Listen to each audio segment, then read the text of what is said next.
Bonsoir à toi, j'espère que tu vas bien. Alors, je voulais te faire cette vidéo pour te partager une réflexion qu'on a eue tout à l'heure avec mon père, qui était le fait de se dire, ok, super, je vous fais des vidéos, c'est bien, je suis jeune, je suis dans la force de l'âge, j'ai 24 ans, j'ai toute la vie devant moi, donc pour moi c'est assez simple de vous parler d'investissement locatif. Mais qu'est-ce qu'il en est pour quelqu'un qui a 40, 50, 60 ans même peut-être? Qu'est-ce qu'il en est? Est-ce qu'aujourd'hui l'investissement locatif est forcément rentable et est-ce qu'il est forcément intéressant? Et c'est vrai que ce raisonnement, il est juste parce que aujourd'hui, on parlait avec mon père des projets que je peux avoir, le fait que quand je prévois quelque chose, ça ne me dérange pas de me projeter à 1 an, à 2 ans, à 3 ans ou même à 10 ans, tout simplement parce qu'en fait, je suis dans une phase où j'ai du temps, où j'ai du temps devant moi. Et c'est vrai que lui était plutôt dans cette phase de se dire, c'est super bien ce que tu fais, ça m'intéresse, j'aimerais bien mettre en route un projet, mais moi j'arrive à 50 ans, qu'est-ce que je fais? Et c'est vrai que sa question, elle est juste parce que il y a énormément de personnes qui se la posent. J'ai même des clients justement qui sont dans cette phase-là parce que ils restent bloqués justement sur le fait que oui, mais j'ai 50 ans, c'est compliqué pour moi, j'ai pas envie d'avoir un crédit jusqu'à l'âge de 70 ans, comment je fais? Et justement, en fait, je voudrais vous répondre à cette question en vous disant que il n'y a pas de barrière à se mettre avec l'âge. C'est-à-dire que aujourd'hui, peu importe l'âge que vous avez, il y a toujours des solutions. Et en fait, beaucoup de personnes se basent sur l'immobilier et sur le fait de toucher des loyers. Mais aujourd'hui, vous avez deux principes dans la vie qui vous permettent de vous enrichir, qui sont le premier, le principe de l'impact, et le deuxième, le principe de l'échelle. Et c'est-à-dire que en fonction de l'âge que vous avez, et selon vos projets de vie, vous devez justement être capable d'utiliser les deux. C'est-à-dire qu'en fait, aujourd'hui, un jeune va plutôt être dans cette phase de se dire, bah voilà, moi ce que je veux, c'est chercher l'échelle.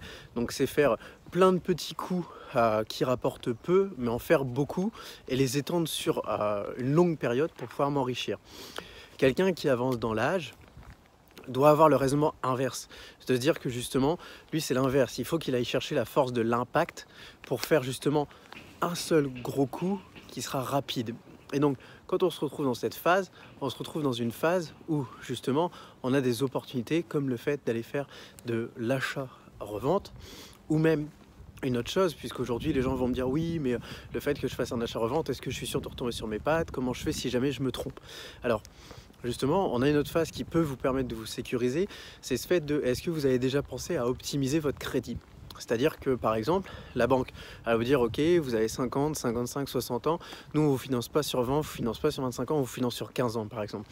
Et là, vous dites, mais en fait, je fais tous les calculs, et 15 ans, c'est pas rentable, en fait. 15 ans, c'est pas du tout rentable, et j'arrive dans une phase où non, ça m'intéresse pas. Mais justement, en fait, pensez court, pensez court. Et aujourd'hui, il y a une chose qui est juste géniale avec la banque, c'est que la banque, elle peut vous permettre de venir optimiser votre crédit et vous pouvez très bien dire qu'au niveau du bien que vous achetez, vous allez vous retrouver dans une phase où vous avez des travaux, même s'il n'y en a pas, que ces travaux seront financés par votre argent personnel, ce qui fait que derrière, il n'y a pas de prêt travaux à faire auprès de la banque ou il n'y a pas de budget travaux à intégrer auprès de la banque. Et là, on se retrouve vraiment dans une phase où là, justement, vous pouvez optimiser ce que vous êtes en train de faire. Vous pouvez optimiser ce que vous êtes en train de faire et vous vous retrouvez à un moment où vous allez, par exemple, encaisser des loyers pendant une période de, grosso modo, 1 an et demi, 2 ans. Et derrière, rien ne vous empêche, en fait, de venir revendre le bien et d'arriver dans un système où, bah, vous voyez, pendant 2 ans, pendant 1 an et demi, vous avez encaissé des loyers pleins. Et derrière, vous allez revendre votre bien en sachant que comme à la base, bah, le but c'est quand même de bien acheter, vous allez le revendre en ayant tout fait pour que le bien que vous ayez acheté vous permette de couvrir au moins les frais de notaire et les quelques frais que vous avez pu avoir et d'être à l'équilibre. Ce qui fait que vous vous retrouvez dans un système où juste en ayant conservé le bien pendant 2 ou 3 ans, et ben vous vous retrouvez déjà avec cette phase de j'ai gagné de l'argent. Par exemple, je vais vous mettre un tableau juste ici et je pense que je vais vous le remettre en description. En fait, je vais vous mettre un PDF. Le but de ce PDF, en fait, c'est que vous puissiez vous rendre compte que même en prenant des biens sur lesquels vous allez gagner, je sais pas, je dis par exemple 15 000 euros, vous pouvez vous dire, ouais, 15 000 euros, c'est peu.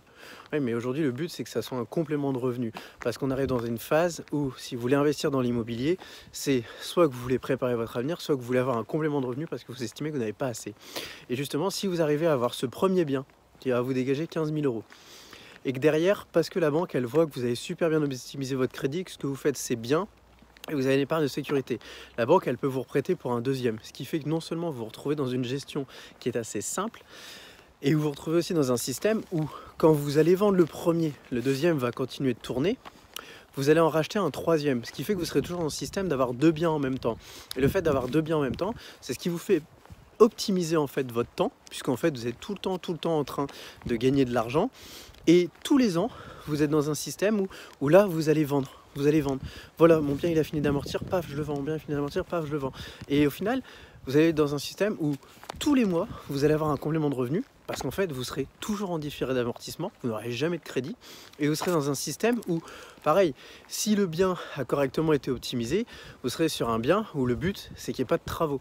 Ou du moins, si vous avez fait des travaux, c'est que derrière, il n'y ait pas d'imprévus travaux.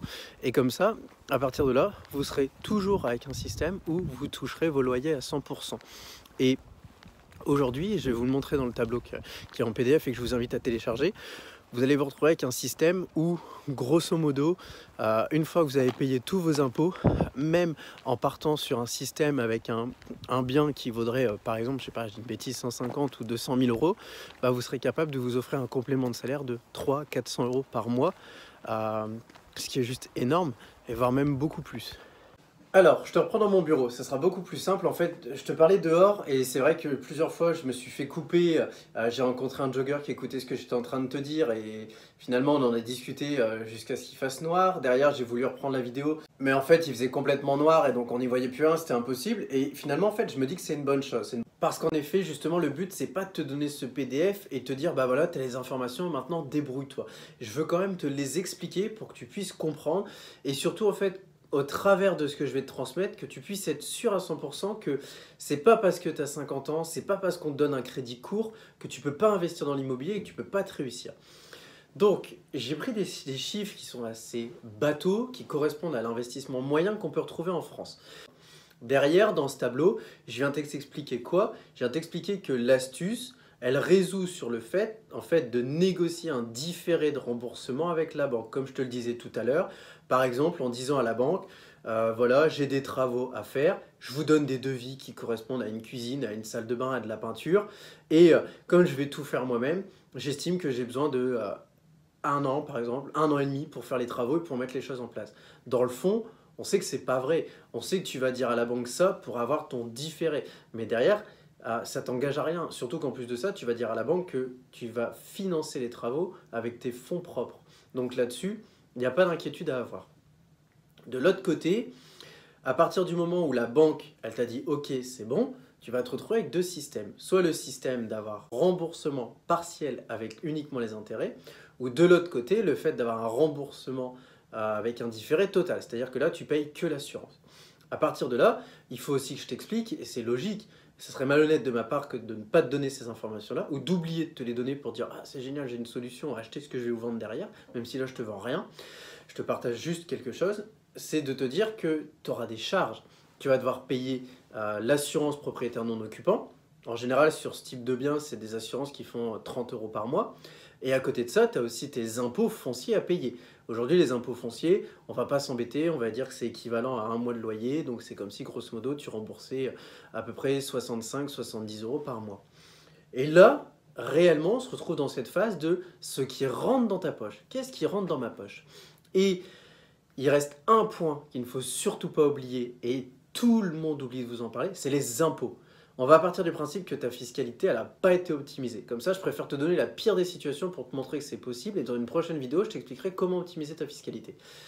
Et donc là, à partir de là, tu as un résultat. Et tu vois très bien que le raisonnement que je t'ai expliqué dès le début, il est juste. Parce que si tu additionnes tous ces mois-là, et que tu te dis, voilà, pendant 3 ans, je me concentre, pendant 3 ans, je vais créer quelque chose, et bien en fait, pendant 1 an et demi, pendant toute cette phase où tu vas garder ce premier bien, tu vas acquérir du capital, tu vas faire grossir ta trésorerie.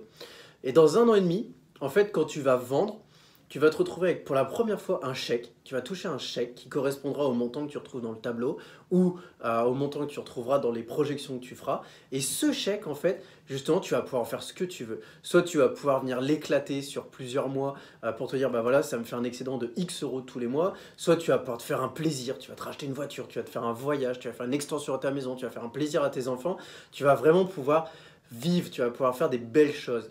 Et en parallèle de ça, et c'est là l'importance de la rotation du fait d'avoir un deuxième bien, c'est que comme tu as un deuxième bien, cerise sur le gâteau, tous les mois tu continues de toucher de l'argent. Ce qui fait que toi, pendant que tu es en train d'utiliser ton chèque, tu as de l'argent qui est en train encore d'entrer dans ta trésorerie. Et dans 1 an et demi après, tu vas vendre ce deuxième bien.